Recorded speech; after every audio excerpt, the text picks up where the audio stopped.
하나님께서 주신 권력을 하나님을 위하여 사용해야 하고 하나님을 두려워하는 마음으로 백성을 통치해야 한다고 성경은 가르치고 있는 것입니다. 그가 대통령이든 사장이든 심지어 집의 가장이든 학교에서 반장이든 간에 진정한 리더가 되려면 시편 101편을 알고 묵상하고 외워야만 하는 것입니다. 참된 통치자란 누구이며 어떤 사람이어야 하는가? 성경은 아주 칼날같이 우리에게 정확하고도 예리하게 알려주고 있습니다. 이걸 알아야 정치를 말할 수 있고, 이걸 알아야 비판을 할 수 있고, 이걸 알아야 제대로 된 관점으로 이 나라를 바라볼 수 있는 것입니다. 오늘 1절 말씀에 보니까 성경은 참된 통치자란 하나님의 속성, the attributes of God, 하나님의 속성을 제대로 정확히 알아야 진정한 통치자다라고 말씀하십니다. 하나님의 속성, 오늘 1절에 나온 게 뭡니까? 인자와 정의죠. Love and justice. 그래서 사랑과 공의로 번역이 됩니다. 하나님의 가장 중요한 속성이 인자와 정의, 사랑과 공의라는 것입니다. Love and justice. 인자, 이 사랑이란 뭡니까? 헤세드입니다. 이 사랑에 빠진 어떤 비판이나 권면이나 충고도 다 미움이고 악입니다. 그래서 여러분이 남편에게든 아내에게든 자녀에게든 부모에게든 친구에게든 제자에게든 여러분이 충고하고 권면할 때에도 사랑이 없다면 그것은 미움이고 악인 것이죠. 정의란 무엇입니까? 미슈파트인데요, 법치를 말하는 것입니다. 성경에서 이제 볼 때에 언약에 근거한 하나님의 법에 근거한 하나님의 판단, 그게 미슈파트, 그게 정의입니다. 내가 옳다고 여기는 게 정의가 아니라 하나님이 옳다고 여기는 미슈파트, 이게 정의입니다. 그러니까 여기서 혼란이 오면 전부 내 생각이 옳고, 교회를 다녀도 내 판단이 옳고, 교회를 다니면서도 내가 복음, 지가 복음으로 살고 자존심으로 살고 내 기분, 내 감정으로 살지 하나님의 말씀 앞에 굴복하고 말씀의 시각으로 세상을 보려고 하지 않게 되는 것입니다. 헌법에 위배된 탄핵, 또 위헌적인 법안을 입법하려고 하는 아주 불순한 시도들이 지금 한국에 최근 몇 년간 계속됩니다.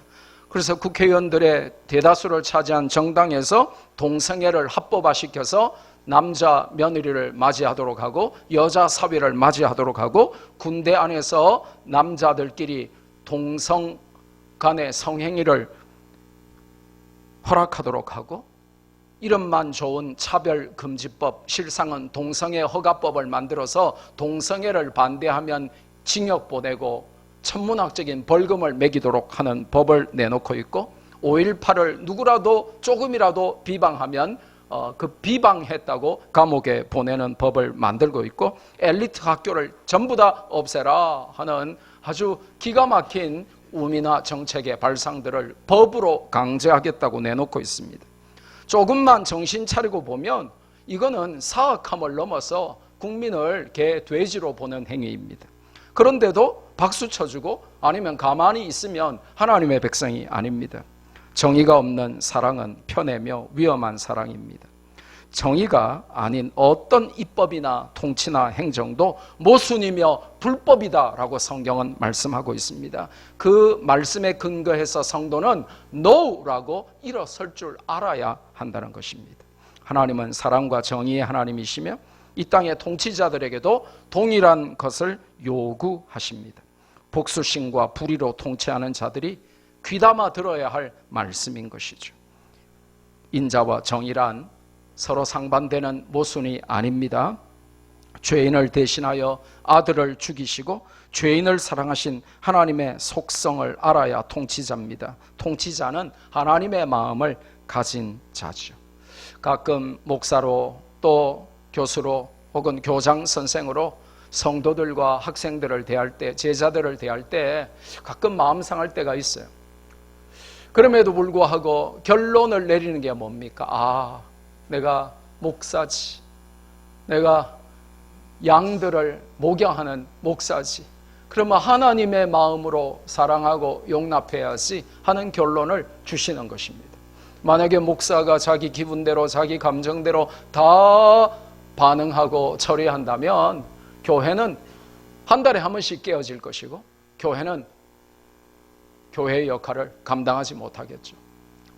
그러나 이 땅의 지도자들은 하나님의 마음을 가져야만 합니다. 그래서 사랑과 정의를 구현해야 합니다. 사랑도 없고 정의도 없다면 가짜고 타도의 대상이겠죠. 사울 왕이 그랬습니다. 인자도 정의도 없었습니다. 그래서 하나님은 다윗을 세우셨고 하나님의 속성인 인자와 정의에 주목하는 왕이 되게 하셨습니다. 지금 정권이 지난주에 반환점을 돌아서 5년 임기 중에 절반이 딱 지났습니다. 그러면서 남은 임기 동안의 국정과제를 발표하면서 공정과 정의를 외치고 공정과 정의를 이루기 위해서 엘리트 교육을 다 없애겠다고 공언하고 외국어 고등학교와 자사고와 국제고등을 폐교시키겠다고 밝혔습니다. 모든 학생들을 다 똑같이 평준화시키겠다는 것입니다. 이것은 공산주의 101, 공산주의 가장 기본 이론입니다. 공산주의적인 발상을 국가정책으로 내세운 것입니다. 말하자면 똑똑한 학생은 다 죽이겠다는 것입니다. 다 바보 만들겠다는 것입니다. 잘난 사람, 대단한 사람, 굉장한 사람 꼴보기 싫다는 것입니다. 그러니까 다 똑같이 못하는 아이들만 키워놓겠다는 것입니다. 여러분, 엘리트 고등학교만 그럼 없애면 됩니까? 엘리트 대학도 없애버려야죠. 서울대 없애고 연세대 없애고 고려대 없애고 부산대 없애고 다 없애야죠. 이게 공산주의 이론 101이에요. 공산주의 이론 제101에 보면 모든 사람을, 국민을 우민화로 정책으로 바보 만들어야 그 통치가 영원하고 그 통치가 먹히기 때문에 백성을 바보로 만드는 정책을 내세운 것입니다. 놀랍죠? 이 정권 실세들의 자녀는 거의 다 외고나 국제고 나왔다고 통계가 나와 있습니다. 자기 자녀들은 다 성장했으니까 사다리를 걷어차겠다는 발상은 우습고 사악하죠. 공정과 정의를 내세워서 고교 서열화를 없애겠다는 말은 좋지만 사실은 국민을 우민화시켜서 공산 독재를 연장하겠다는 계략이죠. 하향 평준화는 우리가 목숨 걸고 막아야 할 중요한 일 중에 하나이고 이것은 공산주의의 전략임을 여러분이 알고 속으면 안 됩니다. 쉽게 말하면 이런 겁니다. 우리 학생들 중에 몇 명만 A 받고 몇 명만 A 플러스 받습니다. 그러면 C 받고 D 받는 부모가 많으면 전부 학교에 전화해서 저에게 데모해가지고 우리 학교에 학점 없애라, 시험 치지 마라. 이게 정교조거든요. 시험 치지 말고 아이들에게 기분 나쁘게 만들지 말고, 그래서 아이들이 공부 안 해도 행복한 학교로 만들어라. 그래서 아이들 바보 만드는 거거든요. 그래서 일반 학교에 시험 다 없애버리고 아이들을 평가할 기준을 없애버린 것입니다. 하향 평준화, 망국으로 가는 지름길입니다. 열심히 그리고 더 많이 공부하겠다는 학생들의 길을 막는 것은, 법으로 막겠다는 것은 독재 정치입니다. 공의의 이름으로 독재를 행하는 아주 나쁜 짓이죠. 하나님께서 미워하시죠. 하나님의 속성은 사랑과 공의, love and justice이고, 그걸 알아야, 그 하나님의 속성을 알고 그걸 가지고 정치해야 진정한 통치자다라고 성경은 알려주는 겁니다. 두 번째로 2절에 보니까 완전한 마음으로 다스려야 진정한 통치자다라고 말씀하십니다. 시편 101편이 여러분 분류가 뭔 줄 아세요? 군왕시입니다. Royal Psalm이에요. 왕의 몸가짐과 마음가짐을 기록한 시입니다. 근데 여러분, 여태까지 설교를 아주 귀담아 들었던 분이라면 시편 95편부터 100편까지는 무슨 시였어요? 그렇죠, 신정시였죠. 그런데 왜 하필 바로 그 다음 101편 시가 군왕시일까요? 간단합니다. 하나님을 왕으로 섬기고 하나님의 통치를 제대로 이해한 자라면 왕도 하나님처럼 그런 통치를 해야 한다는 것을 교훈하기 위해서 다윗의 군왕시를 신정시에 연이어서 바로 시편 101편에 의도적으로 배치한 것입니다. 하나님의 숨겨진 신적인 의도, divine intention이 있다는 것이죠. 자, 여러분 질문 하나 해볼까요? 아주 쉬운 질문이니까 고개를 드시고 쉬운 질문 하나 해볼까요? 우리가 사회나 문화를 해석하려면 그 기준이 무엇입니까? 성경이 우리의 기준이죠. 뭐 그래 어렵게 생각하세요? 여러분 마음대로 해석하면 됩니까? 성도는 뭘로 해석을 해야 되는 겁니까? 그렇죠? 예. 사회나 문화를 해석하는 안경은 성경입니다. 성경의 관점으로 이 시대와 사회와 문화를 바라보고 그것이 성경적인지 아닌지 분별하도록 우리는 부름받았습니다. 경제도 마찬가지죠. 또 행복도 비전도 그 무엇도 성경적 관점으로 해석하지 않으면 전혀 다른 결과가 나옵니다. 성경적 세계관은 성도들의 필수품이죠. 모든 것을 성경적 시각에서 바라보고 분별하지 않으면 선동당하게 되고 세뇌당하게 되고 쏟게 되고 마귀의 장난감으로 노예로 살게 됩니다. 그런데 정치 이야기만 나오면 전부 얼굴 표정이 어둡습니다. 정치도 당연히 성경적 관점에서 바라보고 분별해야 하는데 학연과 지연과 인연의 관점으로 바라보려 하고 해석하려고 합니다. 그래서 목사가 정치를 말하면 불편해합니다. 여러분은 종교 분리를 너무나 잘못 배웠고 잘못 알고 있습니다. 종교 분리가 언제 등장했습니까? 종교개혁 이후에 정치가 자꾸 교회를 핍박하고 간섭할 때에 정치는 교회를 간섭하지 말라 하는 핵심 요지를 말하는 것이 바로 종교 분리입니다. 우리는 정치와 경제와 사회와 문화의 모든 영역을 성경적인 관점에서 바라보고 평가해야만 합니다. 구약 성경 선지서가 몇 권이죠? 대선지서가 5권, 소선지서가 12권, 그래서 선지서가 17권입니다. 구약 성경 선지서 17권 전부 하나님께서 왕에게 파송하신 선지자들의 정치 이야기입니다. 오직 교회만, 성경 위에 선, 진리 위에 서 있는 교회만 정치를 분별하고 판단하고 말할 수 있기 때문입니다.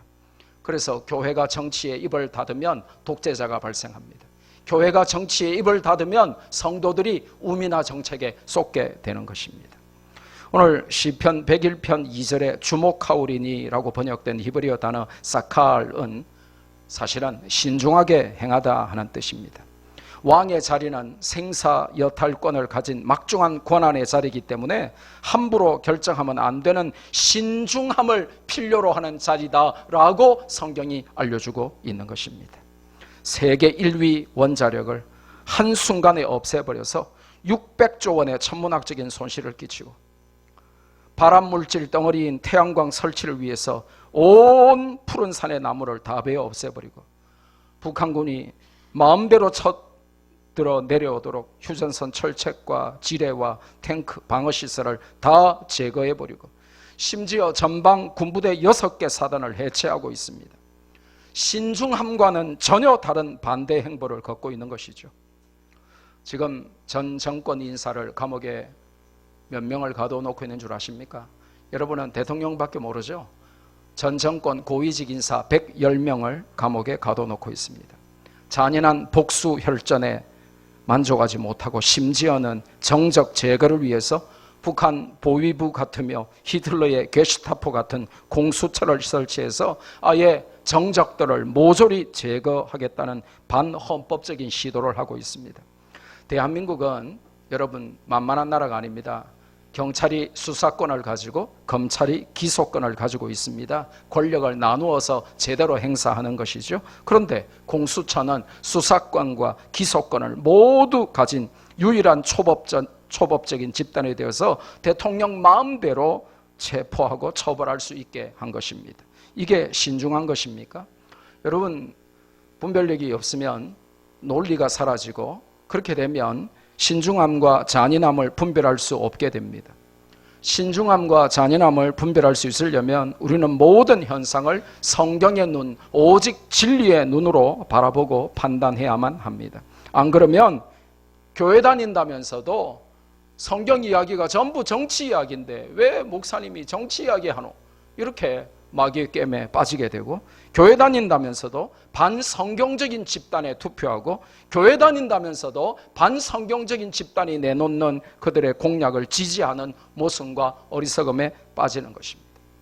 너 동성애 좋아하나? 그럼 벌쩍 뛰면서도 동성애를 법으로 내놓는 그 당을 지지한답니다. 너 공산주의 좋아하나? 그러면 펄쩍 뛰면서도 공산당 좋아하는 그 당을 지지한답니다. 참 모순이죠. 세 번째로 성경은 3절에 지도자의 모습을 설명하면서 보지 않고 붙들지 말아야 할 것을 결단해야 진정한 통치자다라고 알려줍니다. 오늘 성경은 아주 중요한 단어를 사용하는데 비천한 것을 보지 않는 눈이 있어야 지도자임을 강조합니다. 무슨 말입니까? 절대 다수가 비천한 것을 본다는 것이죠. 비천한 것을 보지 않는 눈을 소유해야 지도자가 되는데 지도자라고 하면서 비천한 것을 붙들고 있고 그걸 버리는 결단을 하지 못한다는 것입니다. 여러분 책만 읽으셨습니까? 현대 리더십 책 읽으셨습니까? 존 맥스웰의 리더십 책 통달하셨습니까? 현대 리더십에서 중요하게 다루는 것 중에 하나가 visualization입니다. 시각화죠. 그래서 모든 리더들은 나름의 시각화를 위하여 뭔가를 제시합니다. 그리고 국민들에게 봐라 하고 뭔가를 보여주려고 합니다. 이 visualization, 시각화가 중요한 게 뭡니까? 지도자가 먼저 바라보고 국민에게 바라보도록 해주는 것을 말하기 때문이에요. 히브리어 원문을 오늘 본문에 보면 강한 부정어 law를 사용하고 또 계속과 반복과 집중을 의미하는 미완료형을 사용해서 다윗은 뭐라고 고백하냐 하면 참된 리더는 비천한 것을 결코 절대로 영원히 눈앞에 두지 않을 것을 맹세하고 있습니다.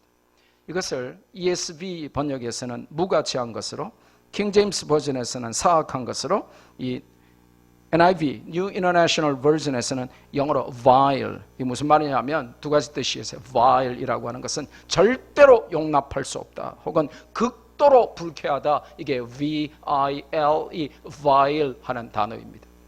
절대로 용납할 수 없는 나쁜 것,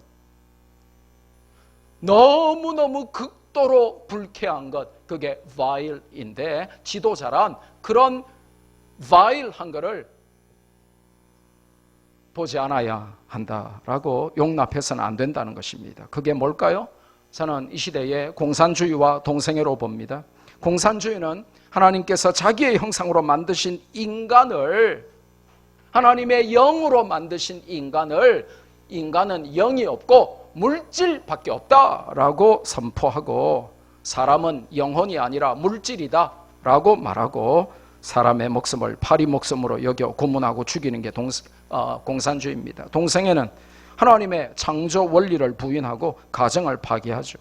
그래서 지도자가 눈앞에 둬서는 안 될 가장 사악하고 비천하고 용납할 수 없는 것들이 바로 공산주의와 동성애죠. 그것을 지금 대한민국에서는 눈앞에 두려고 하고 용납하려고 하고 법으로 강제하려고 하고 있는 거예요. 근데 성도가 입 닫고 있고 I don't care, I don't know, 난 몰라, 난 관심 없어, 야, 먹고 사는 데만 함몰되어서 내일 아니니까 라고 하고 있으면 외쳐야 할 때 외치지 못하면 외치지도 못하는 때가 온단 말이에요. 그러니까 여러분이 성경의 눈으로 이 정권을 바라보면 여러분이 어느 편에 서야 할지, 왜 청와대 앞에서 우리의 부모 세대 저 80대들이 저 추운 가운데서 청와대 앞에서 주무시는지 여러분 이해할 수 있게 되는 것입니다. 리더의 잘못된 시각화가 왜 치명적입니까?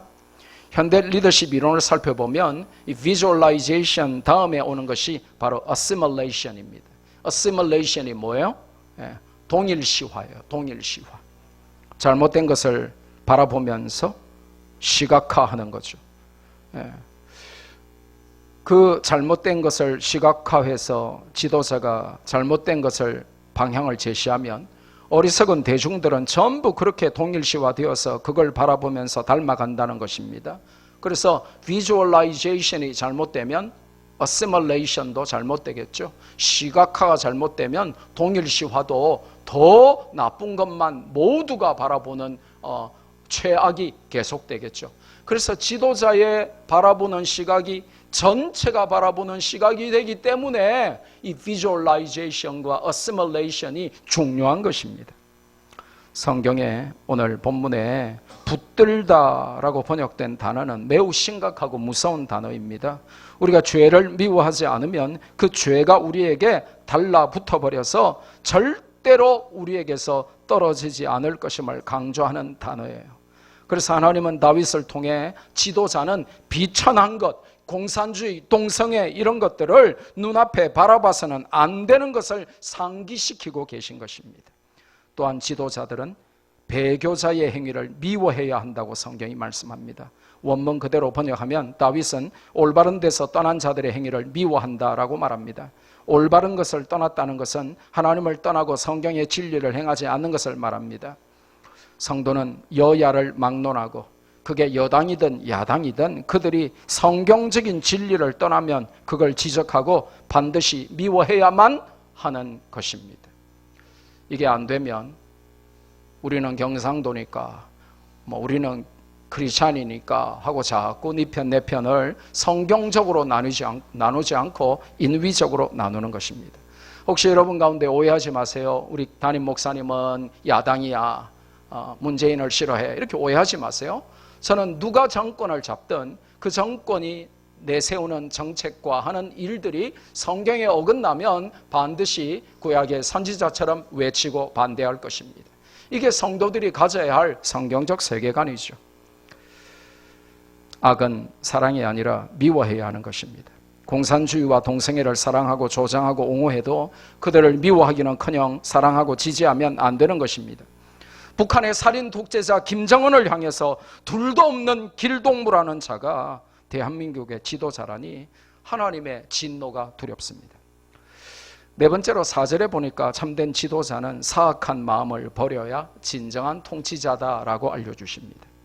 지도자의 마음이 왜곡되고 뒤틀려 있으면 어떻게 올바른 판단을 가지고 국가를 운영하겠습니까? 사악한이라고 번역된 히브리어 이퀘슈는 썩어버리고 뒤틀려버린 불량한 양심입니다. 완전히 썩은 사과를 연상하면 되겠습니다. 입으로는 인권과 정의를 외치면서도 가장 반인권적인 일을 서슴없이 자행하고 북한의 인권과 자유를 빼앗겨 신음하는 2,500만의 그 눈물의 부르짖음은 외면한 채 반인권 집단인 북한의 독자들을 사랑하며 무한 퍼주기를 반복하고 또 부정한 일을 저지르고 부정한 자를 옹호하는 일을 행하면 지도자의 자격이 없는 것입니다. 그래서 수많은 사람들이 이 정권의 퇴진을 외치는 것이죠. 다섯 번째로 5절에 보니까 비방과 교만을 미워해야 진정한 통치자랍니다. 시편 101편 5절은 은근한 비방과 자기 교만에 대한 따끔한 경고입니다. 무서운 경고죠. 성경은 이웃을 은근히 헐뜯는 자가 있다고 경고합니다. 혹시 여러분 가운데도 있습니까? 취미, 특기가 남 씹기 이런 분들 계십니까? 모이면 늘 남 이야기를 주로 하는 분 계십니까? 성경은 경고합니다. They slander their neighbors in secret. 은밀하게, 비밀스럽게, 몰래 남을 slander, 중상, 비방, 모략하는 자가 있다라고 말씀하시고 그걸 미워해야 진정한 통치자라는 것입니다. 은근히 자기 이웃을 헐뜯는 자가 발붙일 수 없는 사회가 좋은 사회입니다. 교회에서도 마찬가지죠. 자기 얘기만 하십시오. 전도회 모이거든 목장 모이거든 자기 이야기만 하십시오. 남 이야기는 좋게 하십시오. 전도하다 보면 교회에서 상처받아서 이제 교회 안 다닌다는 자들을 종종 만납니다. 교회는 이웃을 허무는 곳이 아니라 세우는 곳입니다. 함부로 판단하여 정죄하는 일이 없도록 하십시오.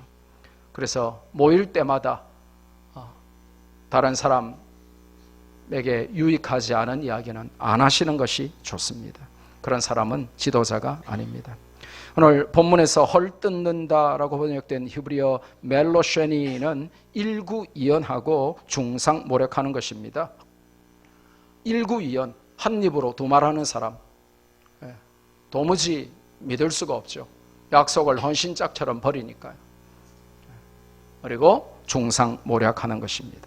혀로 참소하여 이웃을 이간질시키는 행위인데 마귀가 뱀의 모양으로 나타나서 인간과 하나님을 이간질시킨 창세기 사건을 기억하게 만듭니다. 혀를 잘 다스려야 지도자입니다. 또한 눈이 높고 마음이 교만한 자를 용납하지 않아야 지도자다라고 성경은 말합니다. 교만함, 요게 가장 잘 숨기 쉬운 것이 눈과 마음입니다. 눈이 높은 자를 하나님은 싫어하신다고 성경은 말씀하십니다. 눈이 높다는 말을 오해하지 마십시오. 가치 판단과 선택의 기준이 고상하다는 말이 아닙니다. 남을 멸시하는 사악한 눈을 말합니다. 만족하지 않는 눈을 말합니다. 안목의 정욕을 말하죠. 가장 피곤한 사람이 누구예요? 만족함이 없는 사람. 그래서 하나님이 어린아이와 같은 사람이 되라고 하신 것입니다. 옆 사람 눈 한번 보십시오. 낮고 겸손한 눈인지, 교만하기 짝이 없는 깔보는 눈인지, 나를 비웃는 눈인지 옆 사람을 보세요. 눈을 보면 압니다. 눈으로 말해요. 눈으로 말을 합니다. 옆 사람 눈 보면 다 드러납니다. 눈은 못 속입니다. 마음이 교만하다 하는 말은 인간을 대하는 마음이 오만불손할 뿐만 아니라 하나님을 향해서도 높아진 마음으로 하나님께 감히 주인 행세를 하는 것을 말합니다. 종이 상전 행세를 하려는 것을 말합니다. 하나님이 주인이시고 우리는 그분의 종인데, 종인 우리가 하나님을 부려먹으려고 하고 하나님의 주인 되신 그분의 명령에 불순종하려고 하는 태도를 말하는 것입니다. 이런 자는 하나님의 벌을 받을 것이라고 성경은 말합니다. 지도자는 당연히 이런 자들을 벌해야 한다고 성경은 말씀합니다. 하나님을 향해 겸손한 마음을 품고 이웃을 향해 아주 겸손한 눈을 가지고 살아야만 합니다. 여섯 번째로 참된 지도자는 인재 등용을 잘해야 진정한 지도자라고 말합니다. 지도자의 눈은 그럼 어떻게 해야 됩니까? 눈을 높여 남을 깔보며 교만하게 행동할 것이 아니라 그 눈으로 이 땅에 충성된 자를 살펴 인재 등용을 잘하게 하는 것이라고 성경은 강조합니다. 이 정권에서 장관 후보에 지명된 자가 무려 27명이나 장관 자리를 고사했습니다. 여러분, 정승 자리가, 장관 자리가 얼마나 가문의 영광입니까? 그런데 27명이나 장관 해라니까 도망가고 나타나지를 않는답니다. 조국 사태 이후로 청문회 포비아, 청문회 공포증이 생겨서 공포증을 느낀 자들이 아무도 장관을 하려고 하지 않는답니다. 그래서 지금 법무장관은 아마 문재인 임기 끝날 때까지 장관을 못 세울 겁니다. 5대 비리자들 결코 장관에 임명하지 않겠노라고 공약으로 내세웠던 정권인데, 놀랍게도 충격적이게도 임명자의 거의 대부분이 여러분 아시다시피 탈세, 병력비리, 논문 표절, 부동산 투기, 위장 전입 5대 비리자들만 임명했습니다. 심지어 이 정권이 임명한 대법관 6명 중에 5명이 5대 비리자였습니다. 우리는 그래서 충격을 받는 것입니다. 절대로 5대 비리자를 임명 안 하고 나는 절대로 그렇게 안 할 자신이 있다라고 공약을 내세웠는데 실상은 정반대였던 것입니다. 국민의 눈과 귀를 막고 인재가 아니라 범죄자를 고위공직자로 등용한 것이죠. 다윗은 하나님의 신성 정치를 알고 고백한 후에 하나님 앞에 백성을 잘 다스리려면 인재 등용을 제대로 잘 해야 하겠다고 기도하게 된 것입니다. 이제 곧 총선이 열립니다. 지금 여야에서는 옥석을 가리느라 물밑 작업이 한창입니다. 구태의연하고 교만하고 사리사욕만 챙기는 자를 등용하면 필패할 것입니다. 그래야 나라가 삽니다. 우리도 대한민국을 위해 기도해야 합니다. 각 당에서 인재를 잘 등용하게 해달라고 말입니다. 7번째로 참된 통치자란 누구입니까? 7절에 보니까 진리를 사랑하고 거짓을 미워해야 진정한 통치자라고 말씀하고 있습니다.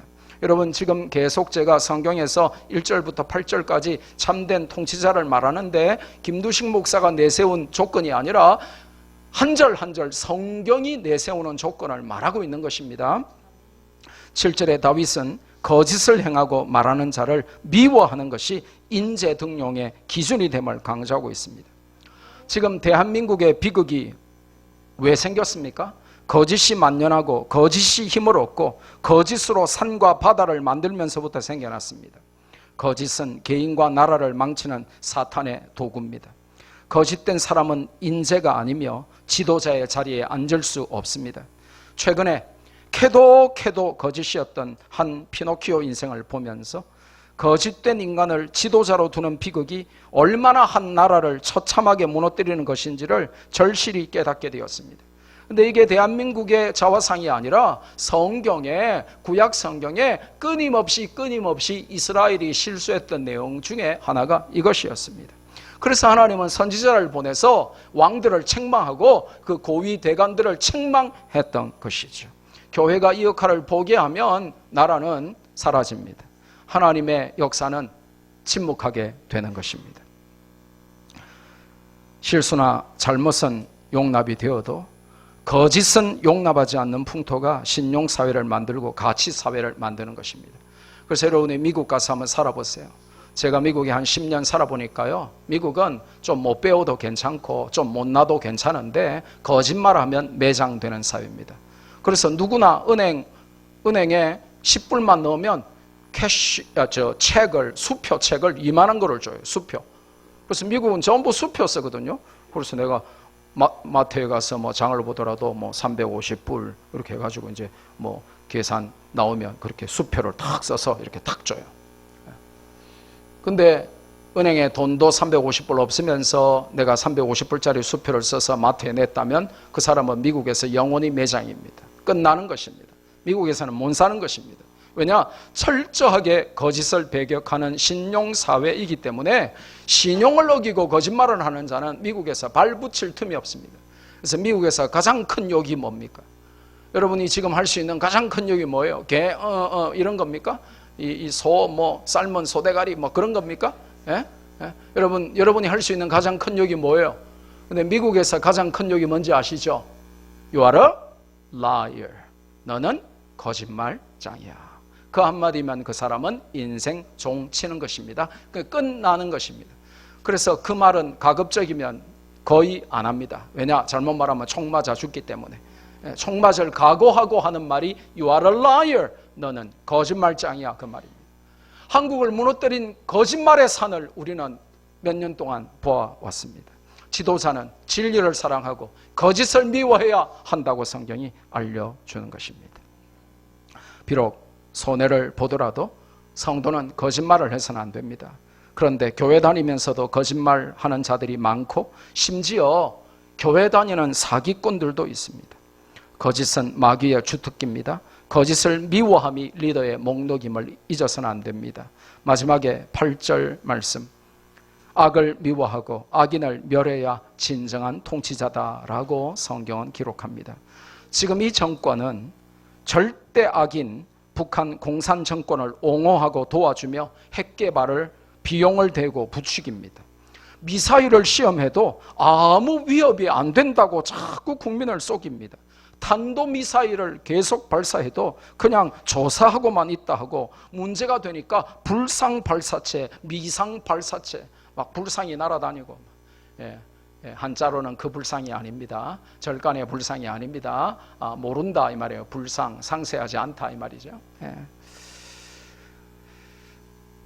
그 결과 대한민국은 북한의 핵 위협에서 영원히 벗어날 수 없게 돼버렸습니다. 악은 하나님께서 미워하시기 때문에 발본색원을 해야 하고 그게 지도자의 사명이라는 것입니다. 다윗은 아침마다 악을 멸할 꿈을 꾸고 계획을 세우고 기도했습니다. 그래서 성경을 보면, 역사를 보면 다윗 시대에 감히 적들이 이스라엘을 침공할 수 없었고 서로 침공해도 다윗에 의해서 격퇴당하고 이스라엘은 평화를 누렸습니다. 저는 기도합니다. 우리나라에도 아침마다 어떻게 하면 북한을 도와주고 퍼주고 나라를 북한에 넘길까 고민하는 리더가 아니라 아침마다 다윗처럼 악을 제거하려고 꿈꾸고 애쓰던 이승만, 박정희 같은 리더가 다시 나와야 한다. 저는 새벽마다 그렇게 기도하고 있습니다. 말씀 맺습니다. 오늘 혹시 좀 불편하실 분들이 있었을 것입니다. 그런데 여러분이 왜 불편했죠? 경제도 사회도 문화도 성경의 관점으로 보려고 하는 여러분이 왜 정치는 성경의 눈으로 보지 않고 여러분 마음대로, 감정대로, 기분대로, 학연으로, 지연으로만 평가하려고 하십니까? 그래서 불편하셨을 것입니다. 구약성경 전체는 정치 이야기입니다. 왕에게 파송된 하나님의 종들이 당신 정치 똑바로 해라, 그렇지 않으면 하나님의 진노가 임할 것이다, 그 심판을 외쳤던 것이 성경입니다. 그런데 교회만 그걸 할 수 있어요. 말씀 위에 서 있기 때문에 그래요. 진리를 소유했기 때문에 그래요. 진리를 가진 교회가 눈 감으면 나라는 소망이 없어요. 다 소경 노릇하는데 우리라도 눈을 떠야죠. 그래서 오늘 시편 101편이 저와 여러분에게 주시는 하나님의 축복의 말씀인 줄로 믿으시기 바랍니다. 기도하겠습니다. 거룩하신 아버지, 감사드립니다. 오늘 참된 지도자의 모습이 어때야 하는지 다윗의 군왕시를 통하여 살펴보게 하시니 감사합니다. 우리나라에 그런 지도자를 세워 주시옵소서. 예수님의 이름으로 기도드립니다. 아멘. 찬송가 449장 부르시면서 준비한 예물 올려드립니다.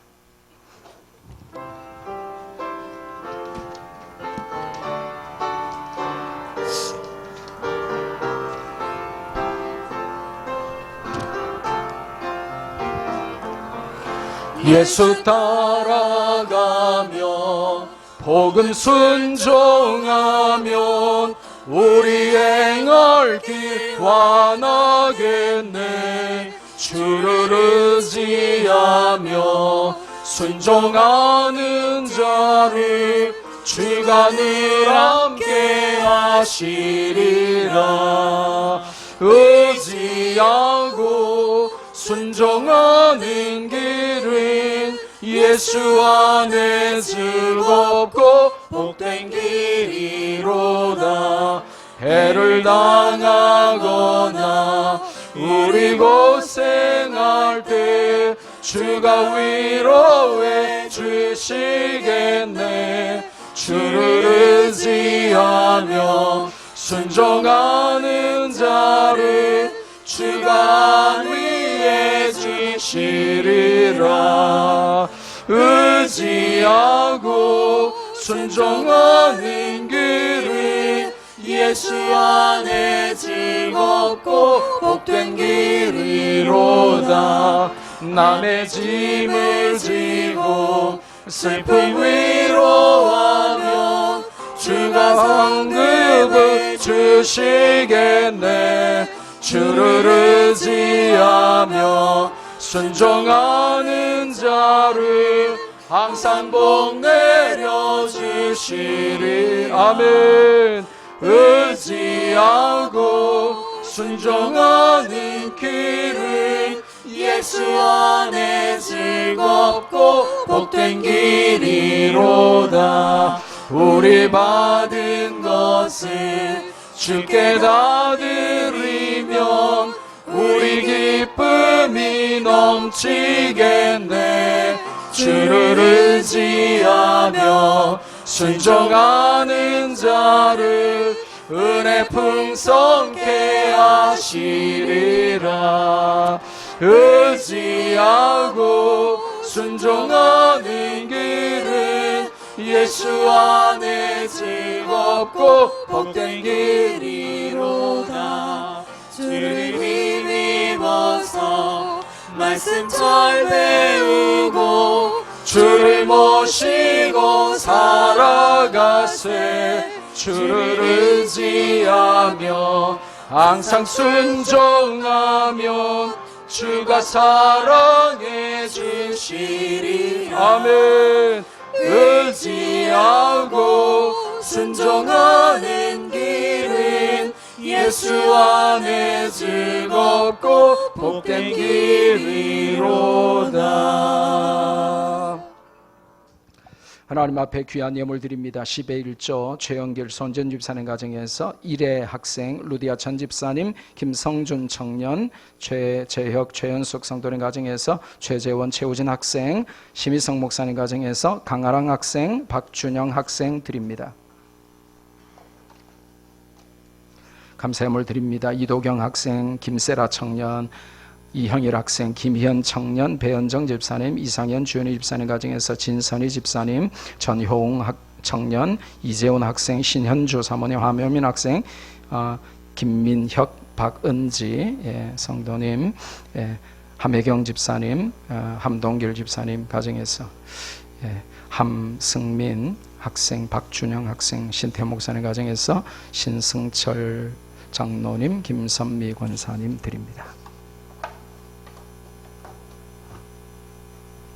성경금 루디아 천 집사님, 최길 손진 집사님 가정에서 이병희 목사님 가정에서 강전 집사님, 이선명 사모님, 권영철 이용화 집사님 가정에서 함동길 화매 집사님 가정에서 김성애 전도사님, 손대현 집사님, 백은진 청년, 박진석 강도사님, 신태 목사님 가정에서 건축원금 이대교 성도님 김천 집사님 가정에서 이선명 사모님, 권영철 이용화 집사님 가정에서 김성애 전도사님, 함동길 화매 집사님 가정에서 손대현 집사님, 신태 목사님 가정에서 장학헌금 최영길 손진 집사님 가정에서 이병희 목사님 가정에서 김성애 전도사님, 함동길 함윤 집사님 가정에서 신정일 한희 집사님 가정에서 신태 목사님 가정에서 전도헌금 최영길 손진 집사님 가정에서 이선명 사모님, 강정 집사님, 함동길 함윤 집사님 가정에서